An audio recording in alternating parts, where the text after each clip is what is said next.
Factors affecting stages of development. तो इसमें क्या है, हमारे दो फैक्टर्स हैं। कौन कौन से? फर्स्ट हमारा हेरिडिटी और सेकंड हमारा एनवायरनमेंट।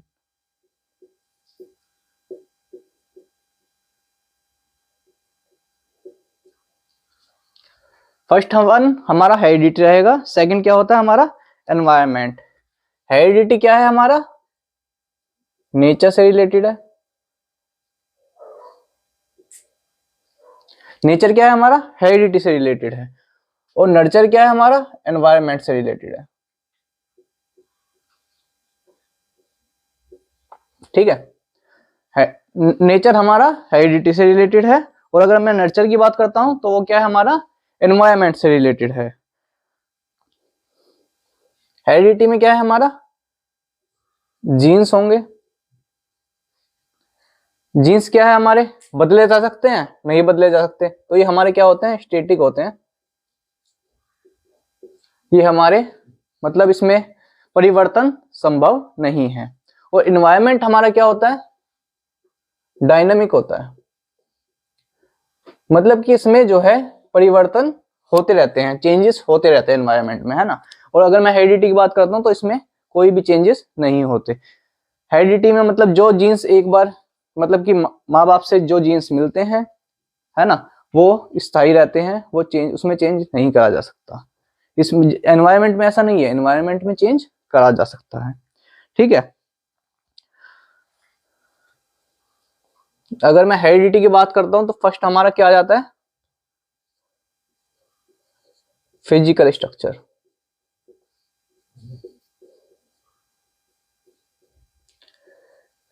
फिजिकल स्ट्रक्चर हमारा क्या होता है? हमारी बॉडी की संरचना, मतलब कि हमारी बॉडी की बनावट, हमारी बॉडी किस शेप की बनी हुई है ना। हमारी बॉडी किस शेप की बनी हुई है, साइज वगैरह, वेट वगैरह, वो क्या आ जाता है हमारा? फिजिकल स्ट्रक्चर में। ठीक है, और अगर मैं उसके बाद बात करता हूं सेकंड, इमोशंस। सेकंड क्या है हमारा? इमोशंस रहेगा। हमारे इमोशंस भी काफी हद तक हेरिडिटी से प्रभावित होते हैं, है ना। उसके अलावा हमारा क्या आता है? Sex difference.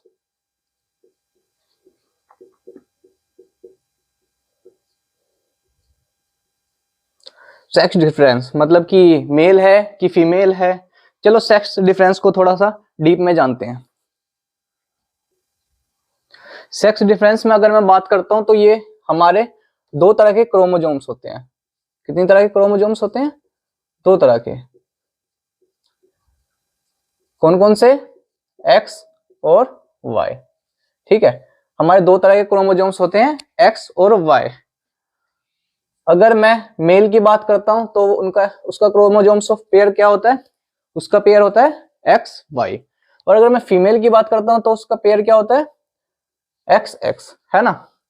ये हमारा फीमेल का पेयर ऑफ क्रोमोजोम्स है, और ये हमारा मेल का रहेगा। ठीक है, तो जब ये दोनों मिलते हैं, जब मेल और फीमेल क्रोमोजोम्स मिलते हैं, तो कितनी पॉसिबिलिटी होती है कि चाइल्ड मेल होगा कि चाइल्ड फीमेल होगा? देखते हैं। अगर मैं इसको, अगर यहां से एक्स आया तो यहां से भी एक्स लिया, यहां से एक्स आया तो यहां से दूसरा एक्स आ गया। ठीक है, दो पॉसिबिलिटी ये बन गई। उसके अलावा तीसरी पॉसिबिलिटी क्या है हमारी? एक्स वाई, और चौथी भी एक्स वाई। ठीक है, दो पॉसिबिलिटी बनती है हमारा कि फीमेल चाइल्ड होगा, और दो पॉसिबिलिटी क्या बनती है हमारी कि हमारा चाइल्ड क्या होगा? मेल। तो मेल और फीमेल चाइल्ड की अगर पॉसिबिलिटी की बात करते हैं तो हमारी कितनी रहती है? 50%। ठीक है, अब इसमें डोमिनेंट कौन होता है? फीमेल होती है कि मेल होता है? इसमें डोमिनेंट होता है मेल, क्योंकि फीमेल क्या है? फीमेल की तरफ से तो सिर्फ एक्स क्रोमोजोम्स ही जाएगा, है ना। लेकिन डिपेंड किस पर करता है जेंडर उसका? मेल क्रोमोजोम्स पर, क्योंकि वाई किसके पास है? मेल के पास है ना। तो अगर इसकी मेल का एक्स क्रोमोजोम्स आएगा तो चाइल्ड क्या होगा, फीमेल होगा। लेकिन अगर मेल का वाई क्रोमोजोम्स आएगा तो क्या होगा, चाइल्ड वाई के साथ क्या होगा, चाइल्ड मेल होगा। ठीक है, आप लोगों को ये समझ आया होगा। टोटल नंबर ऑफ क्रोमोजोम्स हमारे कितने होते हैं, 46। ठीक है, 46 हमारे क्या होते हैं टोटल नंबर ऑफ क्रोमोजोम्स। ठीक है, पेयर होते हैं ये, है ना। 23 हमारे मेल के पेयर होते हैं और 23 ही हमारे फीमेल पेयर होते हैं, है ना। 23 हमारे मेल के पेयर होंगे और 23 ही फीमेल के। 23 और 23 मिलकर कितने बन गए हमारे, टोटल 46 नंबर ऑफ क्रोमोजोम्स हो गए। ठीक है, इसके बाद अगर मैं बात करता हूं, अगर अगला पॉइंट क्या है हमारा, इंटरनल स्ट्रक्चर।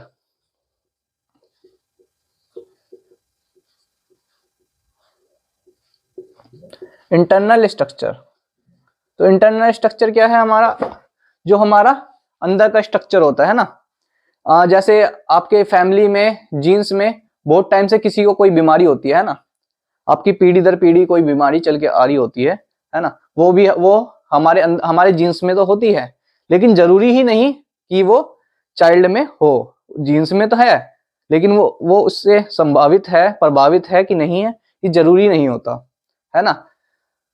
वो हम आगे डिस्कस करेंगे। उसके बाद हमारा कौन सा फैक्टर आता है,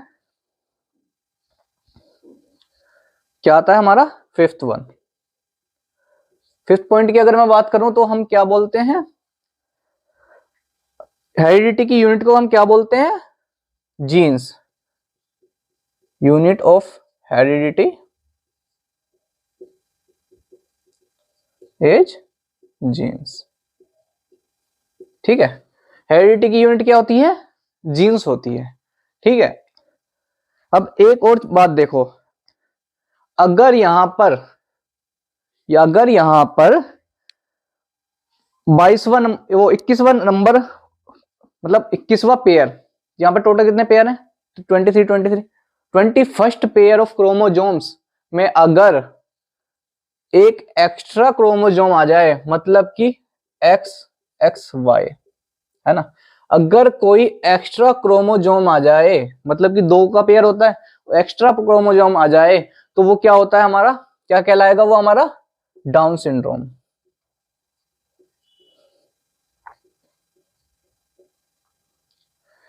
इक्कीसवें पेयर में अगर एक्स्ट्रा नंबर ऑफ क्रोमोजोम आ जाए तो वो हमारा क्या होता है, डाउन सिंड्रोम। इसका ही दूसरा क्या नाम होता है, ट्राइसोमी 21। ट्राइसोमी 21। ठीक है, मतलब कि 3 क्रोमोजोम होते हैं वहां पर। ठीक है, तो इसमें हमें दिक्कत क्या क्या आ सकती है ना। अगर डाउन सिंड्रोम है तो क्या क्या हो सकता है, मतलब कि हाथ टेढ़ा हो सकता है ना, हाथ टेढ़ा हो सकता है, या फिर दिमाग में थोड़ी बहुत कमी रहती है, थोड़ा सा, है ना, थोड़ी सी दिक्कत रहती ही है चाइल्ड में अगर उसे डाउन सिंड्रोम है तो। ठीक है, बढ़ते हैं आगे की तरफ। अब इन सारे पॉइंट्स को हम थोड़ा सा डीपली डिस्कस करते हैं। फिजिकल स्ट्रक्चर हमारा क्या होता है, it includes height, weight, physique which influence child's growth and development. मतलब कि इसमें हमारे क्या क्या आ जाता है, हमारा हाइट का बढ़ना, वेट का, हमारी फिजिक जैसी होती है ना, हमारी बॉडी स्ट्रक्चर, बॉडी की बनावट जैसी होती है, वो क्या किससे क्या है, हमारा फिजिकल स्ट्रक्चर में आ जाता है। हमारी बॉडी की बनावट कैसी है, मोटे हैं हम, पतला हैं, वेट कैसे क्या है हमारी बॉडी का, है ना, ये सब आ जाता है। और सेक्स डिफरेंस की अगर मैं बात करता हूँ, influence of sex difference on physical and mental development is clearly observed. मतलब कि सेक्स डिफरेंस में लोगों का, मतलब कि बॉय और गर्ल का फिजिकल और मेंटल डेवलपमेंट क्या है, क्लियरली ऑब्जर्व करा जाता है, मतलब कि साफ दिखता है। ठीक है, कि किस तरह से दिखता है, देखियो, physical growth of girls is faster than boys. जो फिजिकल ग्रोथ होती है किसकी, गर्ल्स की, वो क्या है, फास्टर है, किसके कंपैरिजन में, बॉयज के कंपैरिजन में। ठीक है, और उनका जो है मेंटल डेवलपमेंट भी फास्टर है बॉयज के कंपैरिजन में। यही वजह है कि लड़कियों की एज जो है हमने क्या रख रखी है 18, और शादी की एज क्या है 18 है लड़कियों की, और लड़कों की क्या है 21 है ना। उनकी 18 क्यों लिख रखी गई है? क्योंकि उनका फिजिकल ग्रोथ और मेंटल डेवलपमेंट बहुत फास्टर है एज कंपेरिजन टू बॉयज। ठीक है। इमोशंस में क्या आ जाता है? Emotional factors play a big role in influencing the growth and development of a child. ठीक है। इमोशनल क्या है? एक बहुत बड़ा रोल प्ले करता है ग्रोथ और डेवलपमेंट में, इमोशंस भी, है ना। क्या है इसमें? A child with negative emotions like fear, anger, jealousy, etc. is adversely affected in every aspects of development. ठीक है। एक बच्चा जिसके नेगेटिव इमोशंस है, लाइक डर, है ना, डर है जिसमें, उसके वो क्या प्रभावित नहीं करेगा उसके डेवलपमेंट को। वो बेचारा डर डर के जिएगा, है ना, खुल के रह ही नहीं पाएगा। किसी में ज्यादा गुस्सा है ना, बात बात पर गुस्सा हो जाता है, तो वो भी उसके किसको प्रभावित करता है? डेवलपमेंट को। जलसी है, किसी को बढ़ता देख जलना, है ना। जैसे सपोज करो तुम्हारा कोई दोस्त है, वो कुछ अच्छा कर रहा है, वो आगे बढ़ रहा है, तो तुम उस क्या कर रहे हो? उससे जल रहे हो, वो चीज गलत है ना। तो ये किसको प्रभावित करता है? डेवलपमेंट को। आपके खुद को ही डेवलपमेंट में प्रॉब्लम आती है ना। ये सारे एस्पेक्ट्स क्या है? हमारे डेवलपमेंट में प्रभावित करते हैं। ठीक है। इसके बाद बात करते हैं हम रेस की। रेस हमारा क्या होता है? रेस क्या होता है? हमारा जाति होती है ना।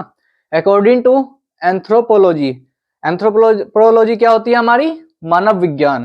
ठीक है। अकॉर्डिंग टू एंथ्रोपोलॉजी, मानव विज्ञान के अनुसार children of different races are differ in their development. मतलब कि उनका जो विकास होता है, उनका डेवलपमेंट जो होता है, वो क्या है? डिफरेंट होता है। ठीक है। जैसे कि निग्रो है हमारे, अफ्रीकन बच्चा, ठीक है, child gain maturity earlier than white child. मतलब कि जो एक ब्लैक चाइल्ड होता है, अफ्रीकन बच्चा, है ना, जिसे हम निग्रो बोलते हैं, तो वो क्या है? नॉर्मल बच्चे से जल्दी मैच्योर हो जाता है ना। उसकी मैच्योरिटी जल्दी हो जाती है, आ जाती है ना, पहले मैच्योर हो जाएगा वो, जबकि व्हाइट चाइल्ड को टाइम लगता है। ठीक है। As compare to black child, African बच्चा है जो होता है ना। इंटरनल स्ट्रक्चर में की अगर मैं बात करता हूं, तो हमारा nervous system, bone structure, brain structure, glands, liver, heart etcetera, ये सारे के सारे क्या होते हैं? हमारे इंटरनल स्ट्रक्चर में आ जाते हैं। ये सभी बहुत बड़ा रोल प्ले करते हैं एक बच्चे के विकास में, है ना। All these internal organs of human being are responsible for physical और मेंटल डेवलपमेंट। ये सारे के सारे इंटरनल ऑर्गन्स जो होते हैं इंसान में, ह्यूमन बींग्स में, बहुत बड़ा रेस्पॉन्सिबल होते हैं किसके? हमारे फिजिकल और मेंटल डेवलपमेंट में। ये सभी बहुत ज्यादा हेल्प करते हैं, है ना। तो आप लोगों ने हेरिडिटी से रिलेटेड उसके एस्पेक्ट्स जान लिए। अब हम बात करते हैं एनवायरनमेंट, मतलब कि नर्चर से रिलेटेड बात करते हैं। देखिएगा, अगर हम इसमें एनवायरनमेंट, मतलब कि नर्चर क्या होता है? हमारा एनवायरनमेंट होता है। एनवायरनमेंट में अगर हम बात करते हैं, तो हमारा फर्स्ट पॉइंट क्या है? Basic amenities. बेसिक एमिनिटीज में हमारा क्या आ जाएगा? Food, water, shelter, clothing, nutrition etcetera are basic और necessary facilities and lack of these affect the development of a child. मतलब कि जो हमारी बेसिक नीड्स है, खाना हो गया, पानी हो गया, है ना, शेल्टर, मतलब कि हम जिस घर में रह रहे हैं वो क्या हमारा? शेल्टर है, मतलब छत, है ना। क्लोथिंग, कपड़े हो गए, न्यूट्रिशन हो गया। तो ये सब क्या है? हमारी बेसिक नीड है। और नेसेसरी मतलब कि जरूरी चीजें हैं, जो कि फैसिलिटी हैं, जो हमें प्रभावित करती है हमारे डेवलपमेंट में, है ना। The child needs proper type of food and right amount of nutrition. जो बच्चा होता है उसको एक प्रॉपर खाना चाहिए, और सिर्फ खाना ही नहीं चाहिए, उसके साथ साथ प्रॉपर न्यूट्रिशन भी चाहिए, है ना।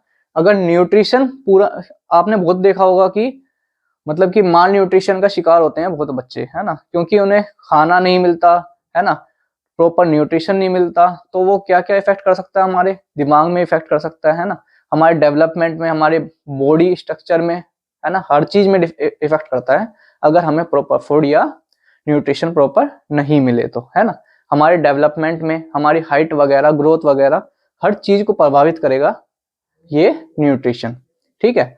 तो अगर हम सोसाइटी, सेकंड पॉइंट है हमारा society and culture. Society, social customs, rituals and values decide the speed and aspects of child development.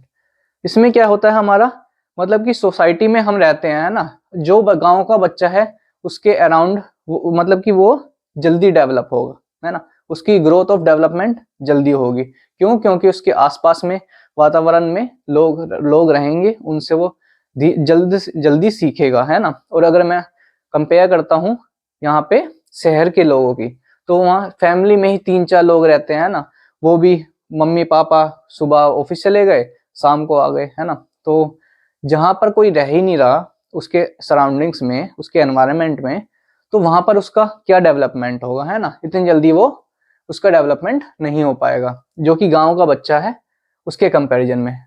वहां पर क्या है, वो पूरे टाइम किसी न किसी लोगों के बीच में रहेगा, है ना, तो उनका डेवलपमेंट जल्दी होता है एज कम्पेयर टू शहर के लोगों से। अगर मैं फैमिली बैकग्राउंड की बात करता हूँ, फैमिली बैकग्राउंड में हमारा क्या है, the child naturally adopts the habits, customs, values of his family members. जो एक बच्चा होता है वो क्या करता है, फैमिली मेंबर्स की हैबिट को एडॉप्ट करता है, मतलब कि ग्रहण करता है। फैमिली की जो कोई भी हैबिट है, सपोज क्या आपके पेरेंट्स हैं या किसी के भी पेरेंट्स हैं, अगर वो अपने बच्चे के सामने झूठ बोलते हैं ना, तो उसका गलत प्रभाव जाता है ना, तो बच्चा भी झूठ बोलना शुरू कर देता है। उसके अलावा अगर वो झगड़ा करते हैं तो बच्चा भी, वो आपने एक ऐड देखा होगा ना कि वो बच्चा, मतलब कि पेरेंट्स होते हैं उनके, तो वो झगड़ा करते हैं, ऑफिस जाते हैं, तो बच्चा बोलता है कि मैं बड़ा होके क्या करूंगा, वो आपकी तरह ऑफिस जाऊंगा, है ना। फिर वापस आकर फिर वो लड़की बोलती है कि मैं आपके लिए खाना बनाऊंगी। फिर उसके बाद क्या करोगे, वापस आके ऑफिस से आके फिर उसके बाद हम झगड़ा करेंगे। तो वो बात उनको हर्ट होती है। क्यों? वहां से उन्हें क्या समझ आता है कि हमें उनके सामने नेगेटिव चीज नहीं करनी चाहिए। ये सब बच्चों के डेवलपमेंट पे बहुत प्रभावित होता है ना। बच्चों का डेवलपमेंट, उनकी सोच, सब कुछ फैमिली बैकग्राउंड पे डिपेंड करता है ना। फैमिली बैकग्राउंड तो मतलब कि मेन चीज है तुम्हारी, उनकी बच्चे की सोच, बच्चे का सोचने का तरीका, है ना, जो भी चीज कर सकता है वो सब कुछ सब में मेजर रोल प्ले करता है। Example, if the child's family is discriminatory, he या she might adopt that discriminatory habit. वही चीज जो मैंने अभी आपको बताया कि अगर उसकी फैमिली में वो डिस्क्रिमिनेशन करते हैं, मतलब कि जाति को लेकर या कुछ भी, कि ये छोटी जात का है ना, गांव में तो अभी भी होता है कि ये छोटी जात का है, इनसे दूर रहो, है ना, इनसे बात मत किया करो, ये अपने लेवल के नहीं है ना। तो ये सब बातें क्या होता है, बच्चा भी अडॉप्ट करता है, वो भी फिर उनकी तरह ऐसे ही करने लग जाता है, उन लोगों से दूर होता है। तो ये सारी बातें हमारी डेवलपमेंट को बहुत तरह से प्रभावित करती है ना। तो इसके बाद हमारे 2 पॉइंट्स और बचते हैं एनवायरमेंट में, आइए जानते हैं। फोर्थ पॉइंट हमारा क्या है, डिजीज और injury, disease and injury.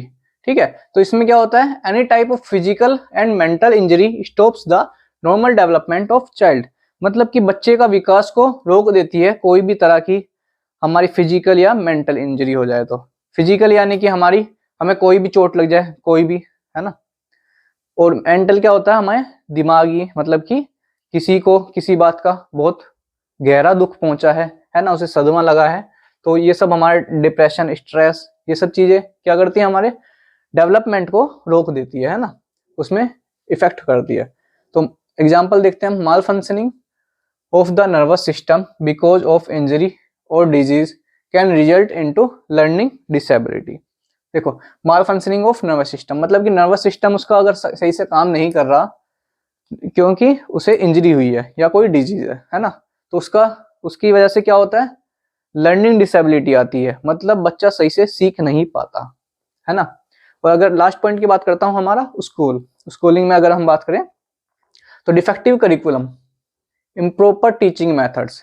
Defective curriculum मतलब कि करिकुलम में दिक्कत है, इम्प्रॉपर टीचिंग मेथड्स मतलब कि जैसे ये समझो, स्कूल है ना, वहां पे बच्चे को एक्टिविटी करने का मौका ही नहीं मिल रहा, है ना, खेल कूद का मौका नहीं मिल रहा, सिर्फ पढ़ाए ही जा रहे हैं, है ना।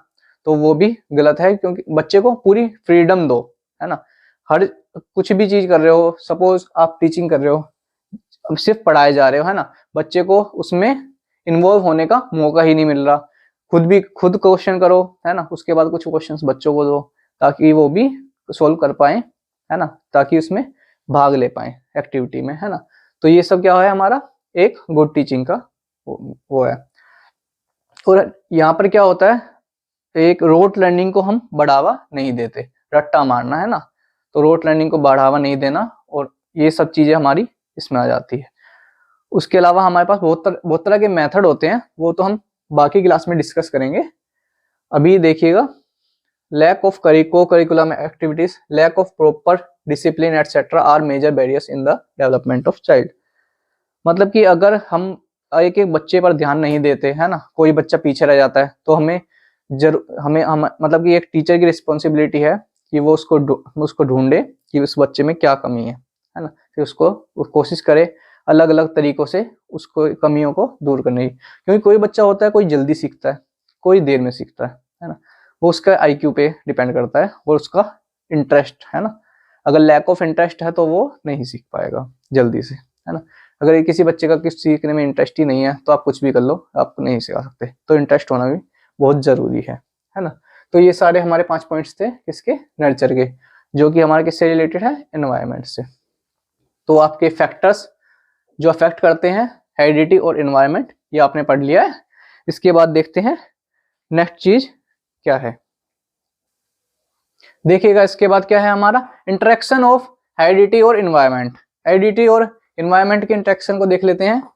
जीनोटाइप, जीनोटाइप हमारा क्या होता है देखते हैं। ये हमारे पेरेंट्स हैं, है ना, ये पेरेंट्स हैं, यहाँ पर डीएनए ट्रांसमिशन हुआ, उसके बाद क्या हुआ, चाइल्ड, ठीक है, पेरेंट्स से डीएनए ट्रांसमिशन हुआ, ये फिर क्या आया, चाइल्ड आया। तो ये हमारा क्या होता है, जीनोटाइप होता है, जो हमारे जीन्स से मिलते हैं, है ना।